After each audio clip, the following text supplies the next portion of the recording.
19 นาทีเรียนเชิญผู้ที่มีจิตศรัทธาร่วมทำบุญติดต่อสอบถามได้ที่เบอร์โทรศัพท์0969525159วัดบ้านเหล่าพระเจ้าตาเขียวตำบลบ้านเรือนอำเภอป่าซางจังหวัดลำพูนท่านกำลังติดตามรับฟังสถานีวิทยุกระจายเสียงพระพุทธศาสนาแห่งชาติและสังคม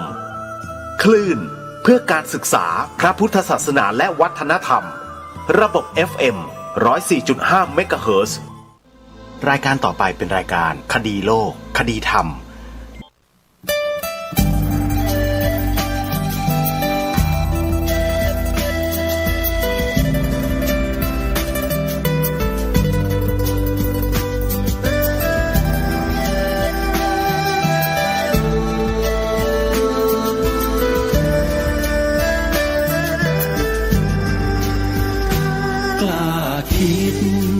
ต้องกล้า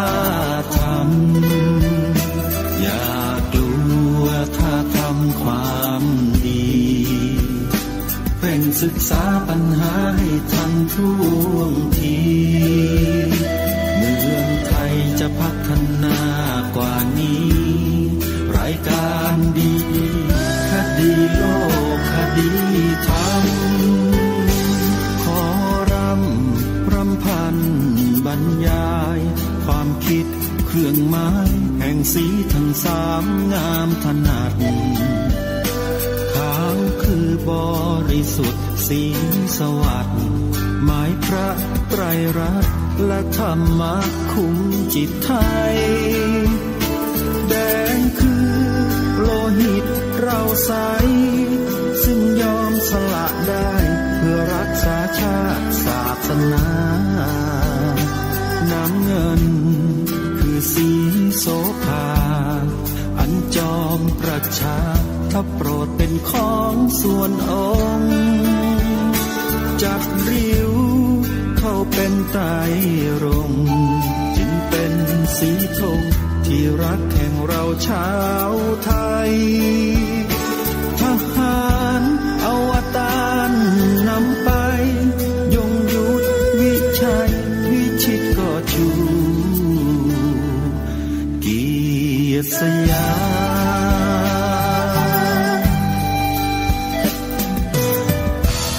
ประเทศไทยที่เจริญมั่นคงมาได้จนถึงทุกวันนี้มิได้เกิดขึ้นจากความหวาดกลัวอย่างคลาดเขลาแต่บรรพบุรุษไทยของเราทุกยุคทุกสมัยล้วนแต่มีความกล้าหาญและชาญฉลาดปกป้องเอกราชสร้างชาติให้เกิดความมั่นคงโดยมีธงแห่งพระไตรรัตน์เป็นเครื่องนำชัยจึงเป็นที่มาที่ไปของรายการคดีโลกคดีธรรมกล้าคิดก็ต้องกล้าทำอย่ากลัวถ้าทำความดีเร่งศึกษาปัญหาให้ทันท่วงทีเมืองไทยจะพัฒนากว่านี้รายการดีคดีโลกคดีธรรมรายการดีคดีโลกคดีธรรม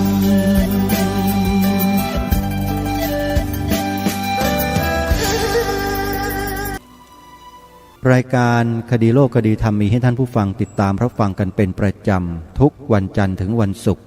และวันเสาร์อาทิตย์วันจันทร์ถึงวันศุกร์ท่านสามารถติดตามรับฟังได้ทางสถานีวิทยุกระจายเสียงคลื่นวัฒนธรรมถ่ายทอดสัญญาณไปยังเครือข่ายวิทยุพระพุทธศาสนาแห่งชาติทั่วประเทศอีกสถานีวิทยุหนึ่งที่ออกอากาศเป็นประจำทุกวันจันทร์ถึงวันศุกร์นั่นก็คือสถานีวิทยุกองพลที่หนึ่งรักษาพระองค์คลื่น AM 1,422 กิโลเฮิรตซ์รายการคดีโลกคดีธรรมออกอากาศทางสถานีวิทยุพระพุทธศาสนาแห่งชาติคลื่นต่างๆหลายๆคลื่นไม่ว่าจะเป็นวัดป่าจริยธรรมอำเภอนาด้วงจังหวัดเลย 96.50 เมกะเฮิรตซ์วัดศรีอุดมวงศ์อำเภอวังสะพุงจังหวัดเลย101.75 เมกะเฮิรตซ์สถานีวิทยุพระพุทธศาสนาแห่งชาติประจำจังหวัดกาฬสินธุ์คลื่นวัดสวนป่าดอนยานางตำบลดอนสมบูรณ์อำเภอยางตลาดจังหวัดกาฬสินธุ์ 94.25 เมกะเฮิรตซ์วัดบ้านปลาคูนที่จังหวัด101คลื่น 104.50 เมกะเฮิรตซ์นี่คือสถานีวิทยุที่ออกอากาศเป็นประจำในวันเสาร์วันอาทิตย์ทางภาคเหนือก็มีวัดฝายหิน 104.50 เมกะเฮิรตซ์เช่นเดียวกันออกอากาศในเวลา 11 นาฬิกาท่านสะดวกคลื่นไหนก็ฟังคลื่นนั้นและถ้าจะให้สะดวกมากที่สุดฟังพร้อมๆกันมีอยู่หลายคลื่นรวมกันอยู่ในแอปพลิเคชันเดียวกันท่านสามารถดาวน์โหลดแอปพลิเคชันเพื่อรับฟังรายการดีๆของสถานีวิทยุพระพุทธศาสนาแห่งชาติต่างๆได้แล้วเพียงท่านดาวน์โหลดแอปพลิเคชันที่มีชื่อว่าวิทยุพุทธศาสนาทั่วไทย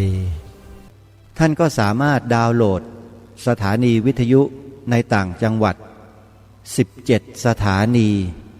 อยู่ในแอปเดียวกันเลือกฟังได้โดยสะดวกมีแต่รายการธรรมะดีๆทั้งนั้นรายการคดีโลกคดีธรรมก็ได้ออกอากาศทางสถานีวิทยุที่อยู่ในแอปพลิเคชันนี้ในลำดับต้นๆตั้งแต่สถานีแรกวัดธรรมปัญญารามบางม่วง8 โมงเช้าสถานีที่2วัดศรีอุดมวงศ์วัดฝายหิน9 โมงเช้าวัดสวนป่าดอนยานางจังหวัดกาฬสินธุ์9 โมงเช้าออกพร้อมกันกับส่วนกลางคือคลื่นวัฒนธรรม 88.75 เมกะเฮิรตซ์ออก9 โมงนะฮะ10 โมงเช้าวัดป่าจริยธรรม 96.50 อำเภอนาด้วงจังหวัดเลยนะนี่คือแอปพลิเคชันที่ออกอากาศทางอินเทอร์เน็ตตลอด24 ชั่วโมงท่านสามารถดาวน์โหลดไว้บนมือถือของท่านได้แล้วท่านสามารถดาวน์โหลดมาฟังกันได้แล้วนะฮะท่านสาธุชนท่านผู้ฟังทุกท่านรายการคดีโลกคดีธรรมของเราได้อัญเชิญบทพระราชนิพนธ์เทศนาเสือป่ามาอ่านออกอากาศให้ท่านผู้ฟังได้ติดตามรับฟังกันไปจนจบบริบูรณ์เรียบร้อยไปแล้วแต่สิ่งที่เนื่องด้วยบทพระราชนิพนธ์เทศนาเสือป่าที่มีมาอยู่จนถึงทุกวันนี้ยังคงอยู่ตลอดไปและจะต้องอยู่กับประเทศไทยผืนแผ่นดินไทยของเราตลอดไปใครจะมาเปลี่ยนแปลงหรือว่าทำลายด้วยกรณีใดๆไม่ได้สิ่งนั้นคืออะไรสิ่งนั้นก็คือธงชาติไทยจริงๆแล้วชื่อที่ถูกต้องเรียกว่าธงไตรรงค์รงค์ตัวนี้รังคะตัวนี้แปลว่าสีไตรแปลว่า3ธงไตรรงค์ก็คือธง3 สีซึ่งองค์พระบาทสมเด็จพระมงกุฎเกล้าเจ้าอยู่หัวทรงสร้างขึ้นด้วยพระหัตถ์ของพระองค์เองท่านสาธุชนจำได้หรือไม่ว่าพระองค์ทรงมีแนวพระราชดำริอย่างไรในการที่พระองค์ทรงสร้างธงไตรรงค์เหตุการณ์มีอยู่ช่วงหนึ่งซึ่งเป็นเหตุการณ์ที่เกิดขึ้นระดับโลกเมื่อปีพระพุทธศักราช 2461 มีการเกิดสงครามโลกครั้งที่1ขึ้นพวกเราเนี่ยเกิดกันไม่ทันหรือว่าใครเกิดทันบ้างแล้วมีอายุยืนมาถึงตอนนี้ช่วยแจ้งบอกด้วยในระหว่างนั้นองค์พระบาทสมเด็จพระมงกุฎเกล้าเจ้าอยู่หัวหลังจากที่พระองค์ได้ทรงแสดงเทศนาเสือป่าจบลงเมื่อปีพระพุทธศักราช 2458 เข้าสู่ปีพระพุทธศักราช 2459 สงครามในแถบประเทศยุโรปได้ขยายตัวกว้างขวางมากยิ่งขึ้น พระองค์ท่านทรงติดตามสถานการณ์อย่างใกล้ชิดตลอดเวลาแล้วพระองค์ทรงทราบถึงสถานการณ์สภาพการของสงครามอย่างเด่นชัดว่าสงครามในครั้งนี้จะก่อให้เกิดอะไรขึ้นข้างหน้าแล้วประเทศสยามหรือประเทศไทยของเราในฐานะที่เป็นสมาชิกของโลกใบนี้ประเทศหนึ่งจะตั้งตนตั้งตัวไว้อย่างไรถึงจะดีที่สุดถ้าใครได้ฟังบทกันพิเศษของพระองค์ท่านก็จะทราบดีว่าพระองค์ทรงตรัสว่าประเทศไทยเรานั้นควรจะดำรงตนให้อยู่ในลักษณะของความเป็นกลาง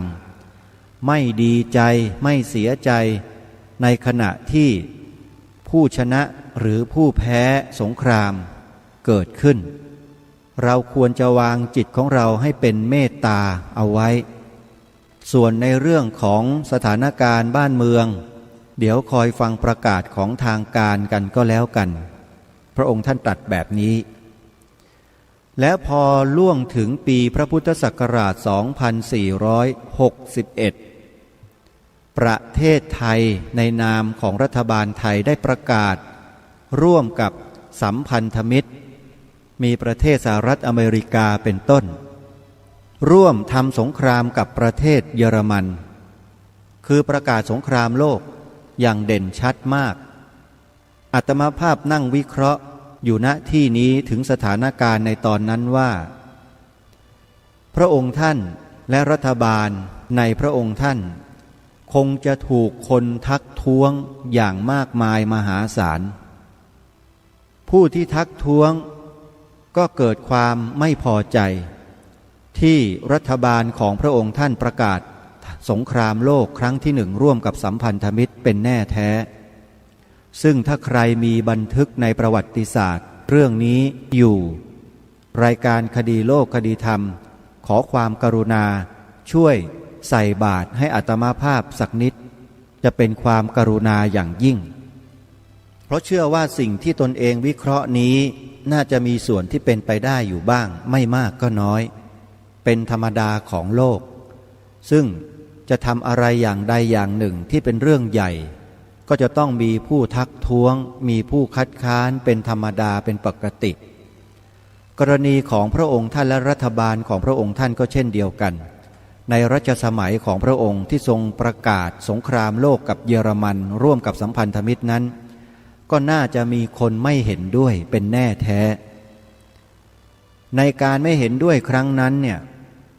ก็จะต้องมีรายละเอียดคือการแสดงเหตุแสดงผลต่างๆแล้วน่าจะมีการทำการบันทึกและจารึกเอาไว้แน่นอนเพราะฉะนั้นถ้าใครมีรายละเอียดเกี่ยวกับเรื่องดังกล่าวนี้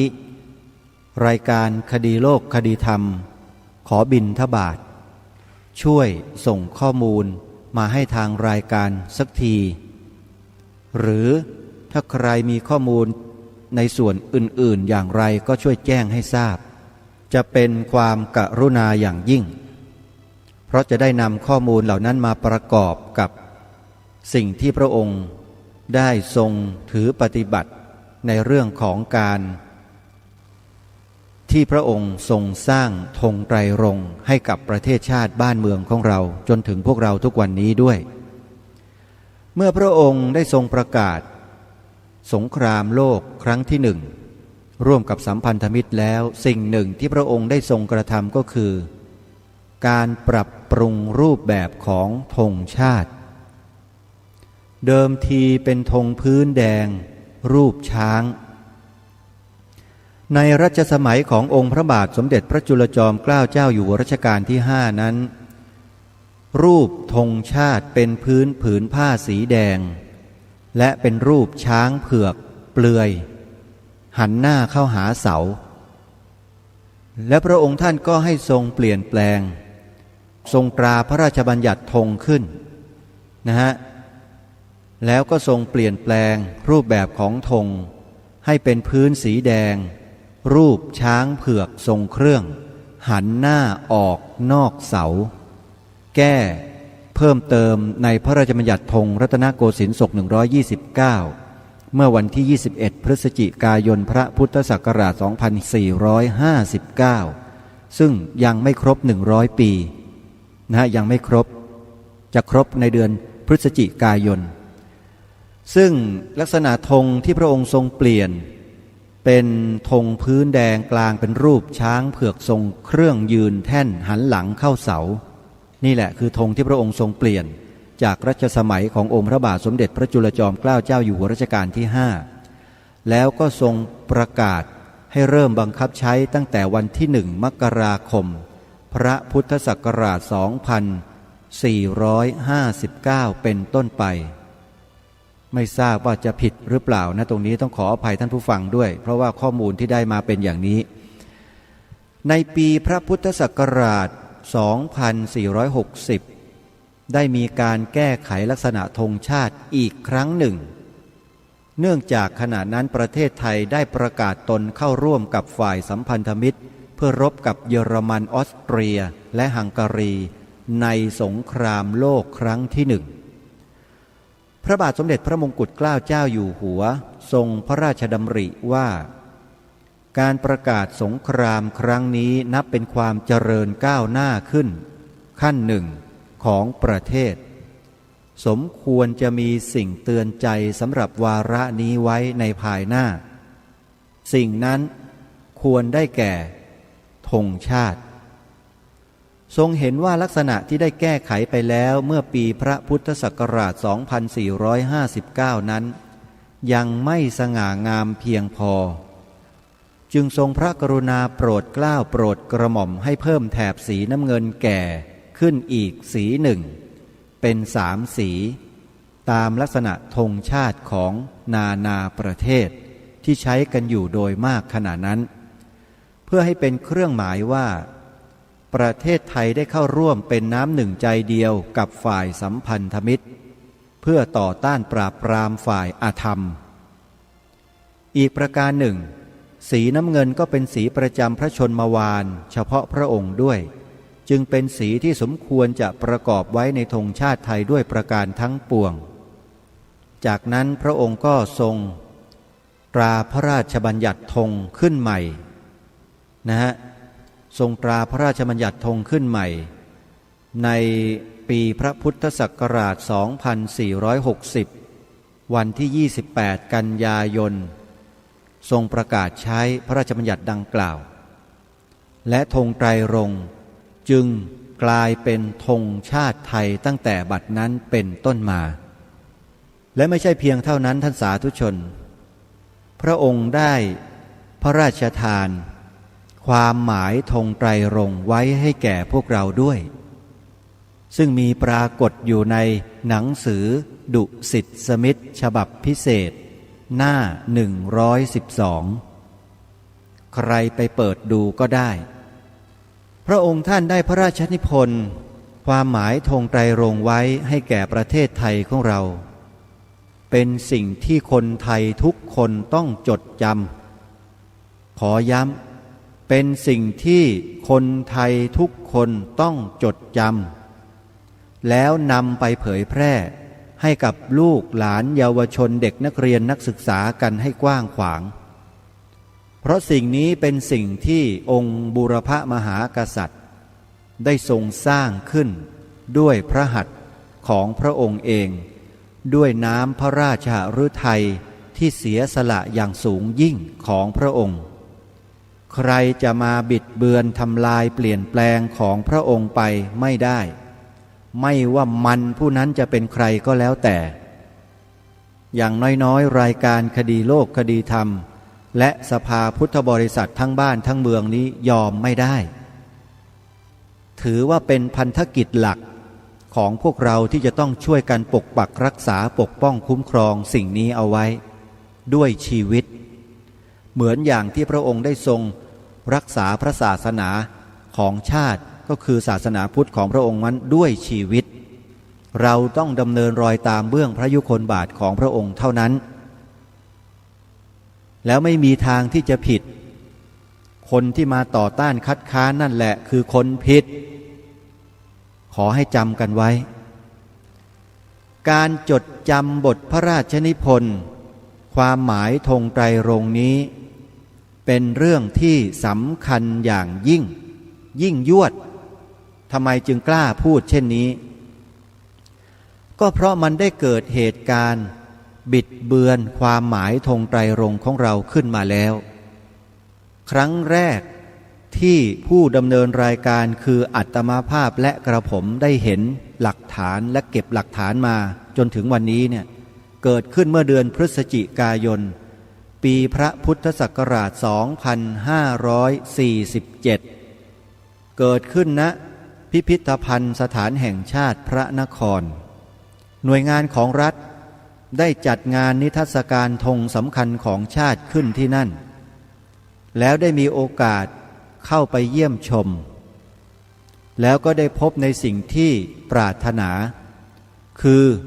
ธงธรรมจักรเจตนาต้องการไปดูอย่างเดียวเลยว่านิทรรศการธงสำคัญของชาตินี้จะมีธงธรรมจักรอยู่ในนิทรรศการนี้ด้วยหรือไม่เจตนามีเท่านี้จริงๆไม่ต้องการดูอย่างอื่นเลยเพราะรู้อยู่แล้ว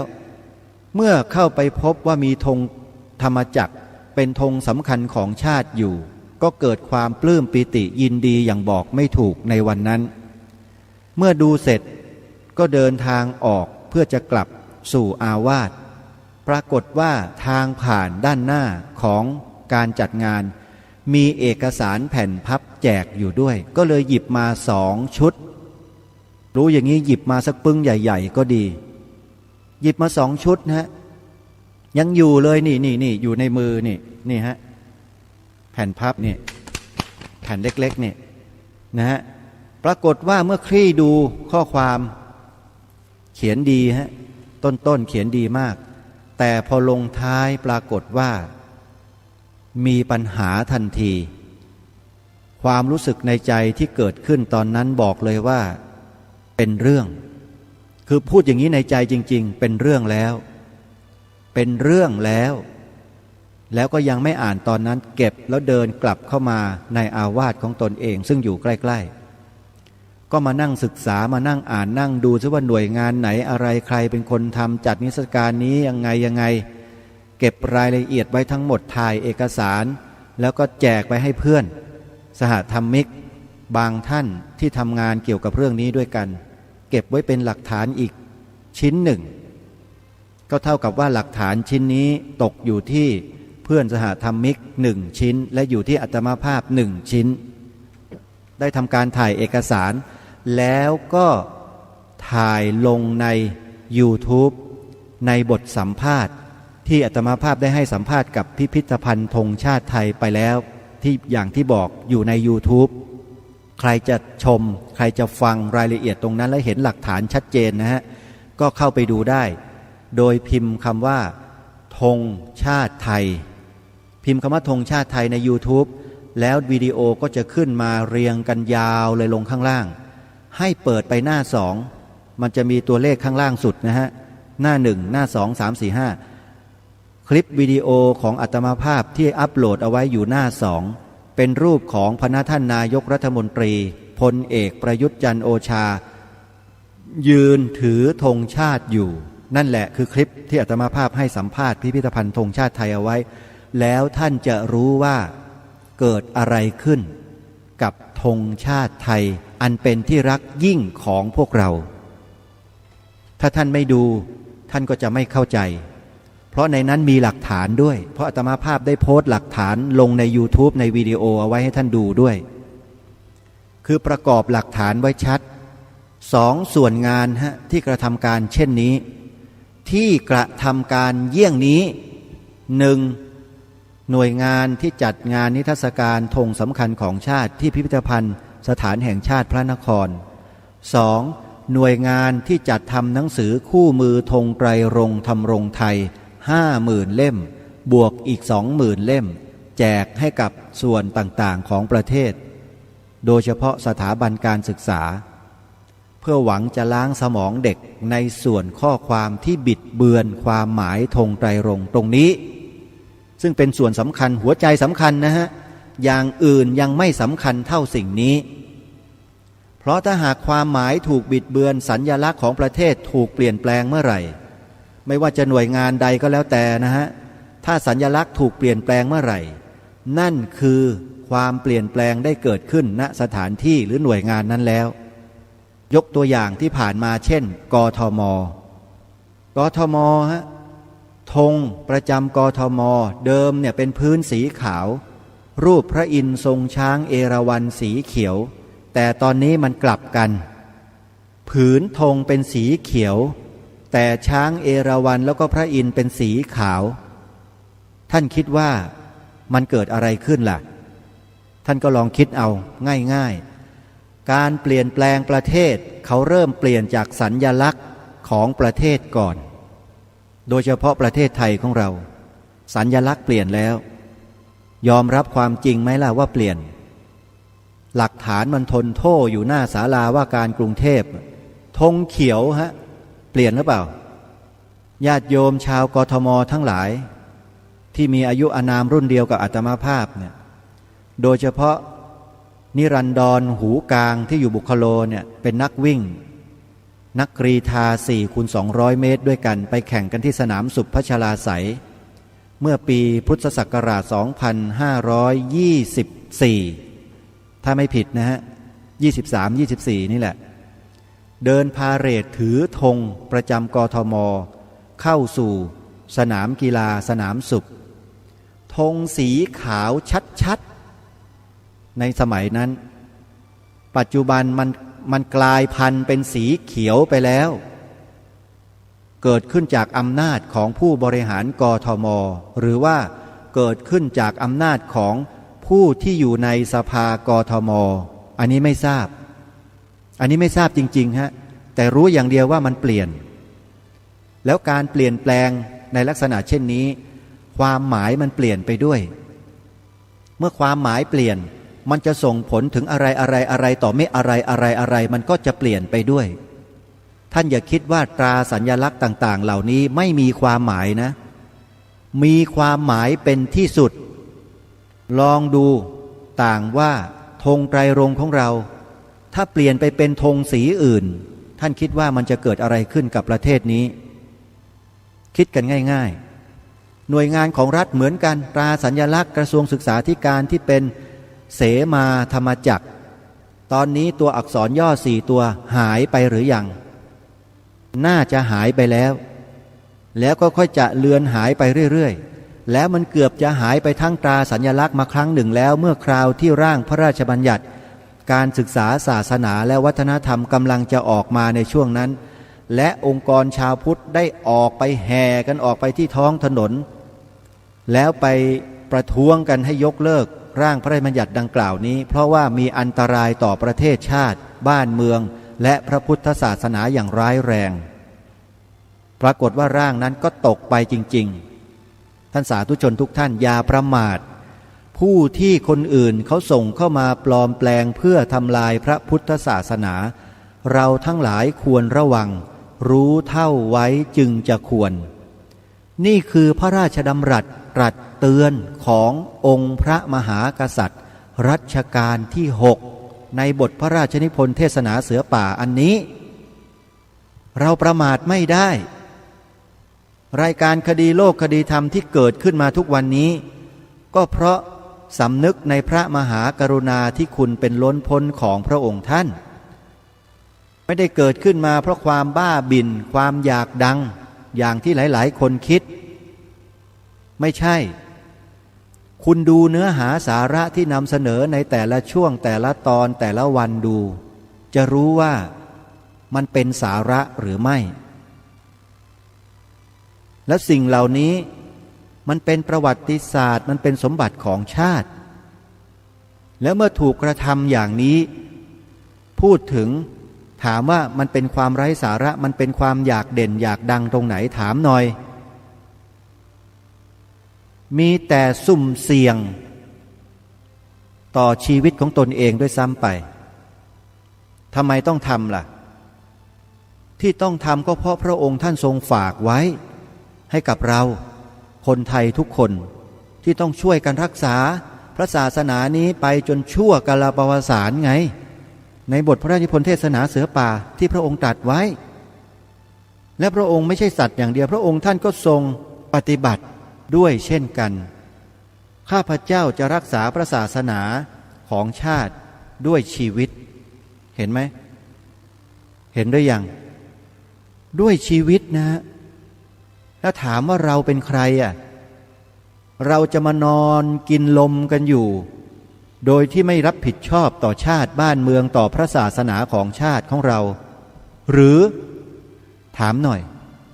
ถามเสียงดังๆแบบนี้แหละถามคนไทยด้วยกันนี่แหละอย่าให้เปิดเพลงนี้เลยถามคนไทยเคยฟังไหมฮะเพลงเนี้ยถามคนไทยที่เขามีบทสร้อยว่าวิญญาณปู่จะร้องไอ้ลูกหลานอะไรนั่นน่ะ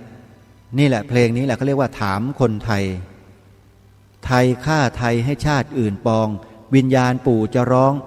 ไอ้ลูกหลานอะไรคำนี้ไม่อยากจะพูดออกเพราะว่ามันแรงมากแต่ทุกคนก็รู้ว่าคำนี้คืออะไรนะฮะบรรพบุรุษของเราแต่โบราณปกบ้านป้องเมืองคุ้มเหย้าเสียเลือดเสียเนื้อมิใช่เบาหน้าที่เรารักษาสืบไปลูกหลานเหลนโหลนภายหน้าจะได้มีพระสุธาอาศัยอนาคตจะได้มีประเทศไทยไม่ยอมให้ผู้ใดมาทำลายถึงขู่ฆ่าล้างโคตรก็ไม่หวั่นจะสู้กันไม่หลบหนีหายสู้ตรงนี้สู้ที่นี่สู้จนตายสู้จนเป็นคนสุดท้ายก็ลองดูบ้านเมืองเราต้องรักษาอยากทำลายเชิญมาเราสู้เกียรติประวัติของไทยเราเชิดชูเราสู้ไม่ถอยจนก้าวเดียวคืออะไรสิ่งนี้คืออะไรคือน้ำพระราชฤทัยขององค์พระบาทสมเด็จพระเจ้าอยู่หัวรัชกาลปัจจุบันที่ทรงกลั่นกรองออกมาจากน้ำพระราชฤทัยมาเป็นบทเพลงพระราชนิพนธ์เราสู้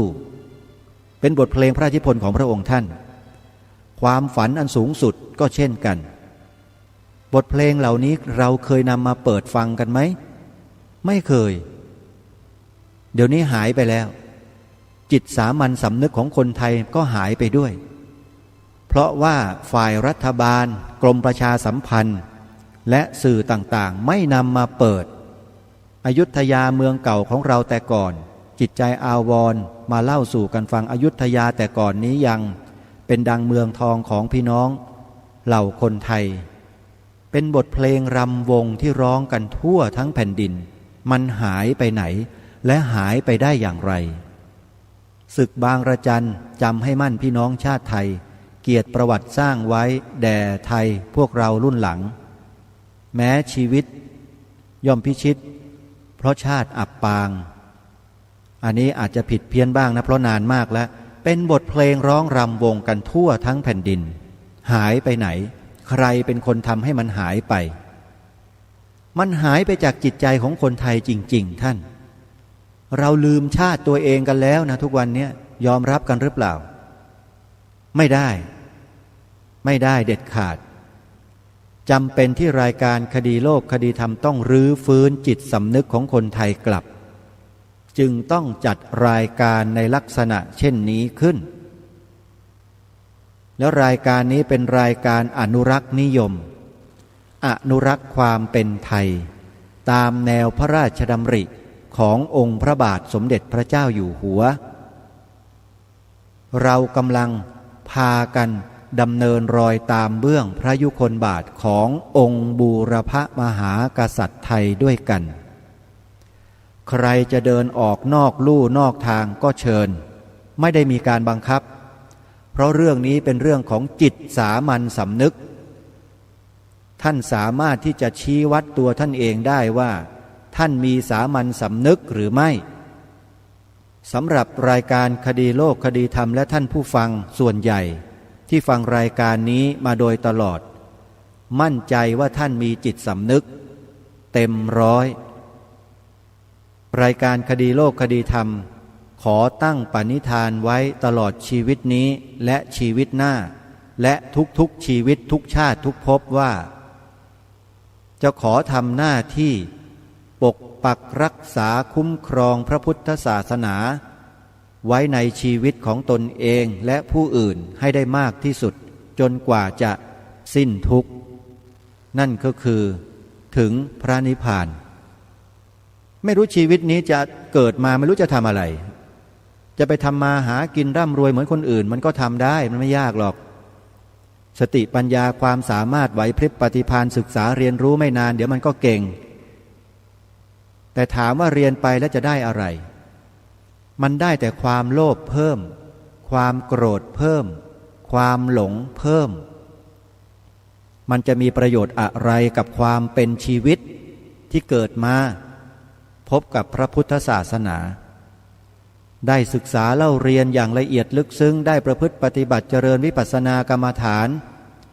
ชีวิตนี้บอกได้เลยว่าคุ้มค่าสำหรับการเกิดมาในชาตินี้แล้วไม่มีสมบัติอะไรที่สำคัญเท่ากับสิ่งนี้แล้วสิ่งนี้คือสมบัติของมนุษย์โดยแท้ขอยืนยันแล้วขอยืนยันว่าจริงๆทรัพย์สินเงินทองที่ดินบ้านเรือนทรัพย์สมบัติทั้งหลายเงินทองเพชรนิลจินดาสารพัดสารเพตำแหน่งหน้าที่ยศถาบรรดาศักดิ์ท่านเอ้ยอย่าหลงไหลกันอยู่เลยมีแต่จะพาให้เรานั้นลงสู่อบายภูมิแทบจะทั้งสิ้นเลยเพราะสิ่งเหล่านั้นมันคือเหตุปัจจัยที่ทำให้จิตใจเราตกต่ำจริงๆฮะอิจฉาริษยากันด่าทอกันแก่งแย่งกันอะไรต่างๆสารพัดท่านว่าจริงไหมล่ะมันเป็นเหตุปัจจัยแห่งการได้มาซึ่งอบายภูมิทั้งนั้นพระพุทธองค์ตรัสว่าโลกียธรรมชีวิตของมนุษย์ผู้มีปัญญาแล้วเนี่ยจะต้องยกระดับจิตของตนเองเนี่ยให้อยู่เหนือโลกธรรมทั้งหลายเหล่านี้ให้ได้อยู่เหนือมันแต่ไม่ใช่หมายถึงว่าเหยียบย่ำทำลายนะอยู่เหนือคำว่าอยู่เหนือก็คือว่าใช้สิ่งเหล่านี้เนี่ยให้เป็นพาหนะเพื่อนำสิ่งที่ถูกที่ควรสิ่งที่เหมาะที่ควรให้นำศีลนำธรรมกลับมาคืนสู่สังคมอาศัยสิ่งเหล่านี้เพื่อทำสิ่งนี้อาศัยสิ่งนี้ทำสิ่งนี้ให้เกิด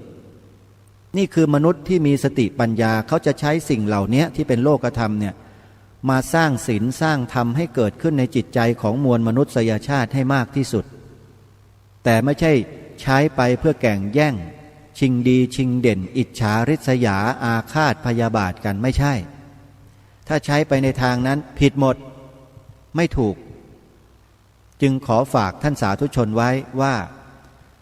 จงมาร่วมแรงร่วมใจกันช่วยกันปกปักรักษาสมบัติของชาติที่องค์บูรพมหากษัตริยาธิราชเจ้าของพวกเราได้ทรงรักษามาไว้ให้แก่พวกเรานี้ต่อไปเถิดอย่าไปหลงระเริงสิ่งที่ไร้สาระทั้งหลายเหล่านั้นอยู่เลยชีวิตนี้มันน้อยนักน้อยมากอาตมาภาพอายุไม่เท่าไหร่เนี่ยยังเสียดายเวลาของชีวิตที่ผ่านมาเลยเสียดายมากและชีวิตที่เหลืออยู่ข้างหน้านี้ไม่หวังเลยเพราะว่าเราไม่รู้เหมือนกันว่าชีวิตเรานั้นจะดับลงเมื่อไหร่มันไม่มีนิมิตที่จะบอกแต่สิ่งในปัจจุบันที่เราทำนี้เรามีความมั่นอกมั่นใจในสิ่งที่เรากระทำและคำที่เราพูดให้มั่นใจว่าสิ่งเนี้ยที่เราทำเนี่ยไม่ผิดเป็นสิ่งที่ภาคภูมิใจที่สุดเรากำลังดำเนินรอยตามเบื้องพระยุคลบาทขององค์บูรพมหากษัตริย์ไทยของเราภูมิใจเราสบายใจตายไปก็ไม่เสียดายสังขารร่างกายที่เป็นดินน้ำไฟลมนี้เดี๋ยวมันก็ไปรวมกันใหม่เกิดขึ้นมาอีกเกิดมาก็ทำมันต่ออีกบำเพ็ญบารมีกันอย่างนี้เรื่อยไปเหมือนกับพระบรมโพธิสัตว์ทั้งหลายอย่าไปกังวลอะไรกันเล่าความตายความเกิดเนี่ยมันเกิดมันก็ต้องตายแล้วมันก็ต้องเกิดตราบใดที่ยังไม่บรรลุอรหัตตมรรคเนี่ยไม่มีทางฮะท่านก็ยังเกิดอยู่ถึงแม้ว่าจะเป็นโสดาบันก็ยังไปเกิดอยู่แต่ไม่ไปเกิดดีหน่อยไปเกิดอยู่ในสุทธาวาสนู่นแล้วก็ไม่ลงมาแล้วนะถ้าตายจากโลกมนุษย์บรรลุตั้งแต่โลกมนุษย์ไปเนี่ยก็จะไปสำเร็จพระอรหันต์อยู่ข้างบนนู่นสุทธาวาสนู่นนะถ้าไม่เรียนมาเราก็จะไม่เข้าใจสิ่งเหล่านี้การเวียนว่ายตายเกิดก็ยังสงสัยกันอยู่นั่นน่ะมืดบอดกันอยู่ก็เพราะว่าโลกกระทำมันครอบงำเราอยู่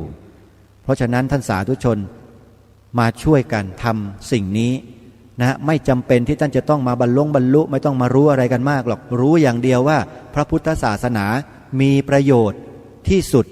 ในโลกดีที่สุดในโลกแล้วช่วยกันมาทำให้พระพุทธศาสนาเจริญในจิตใจของผู้คนกันเถิด